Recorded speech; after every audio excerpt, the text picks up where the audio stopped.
Most anime villains want to conquer the world out of greed, malice, or a desire for absolute power. But Nagato, the man behind the entity known as pain, didn't want power. He wanted balance. He didn't hate peace. He was simply realistic about how humanity actually achieves it. To understand pain, you have to understand a brutal truth that the Hidden Leaf Village tried desperately to ignore. The Hidden Leaf Village, under the leadership of the Hokage, was a symbol of peace and prosperity. But how was that prosperity bought? It was bought with blood. Great nations like the Leaf fought their proxy wars in smaller, defenseless lands, specifically the village hidden in the rain. Konoha's peace was outsourced. Their citizens smiled because children in the rain village were weeping.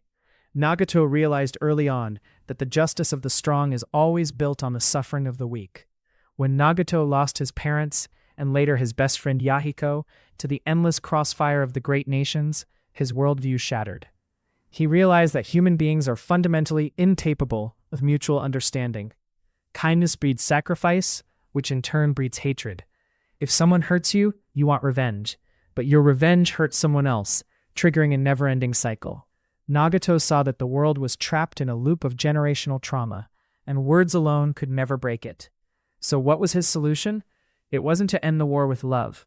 It was to end it with a monopoly on fear. Pain's philosophy was simple. Humanity cannot appreciate peace unless they truly understand the horror of war. By flattening Konoha, he wasn't just committing an act of terror. He was leveling the playing field.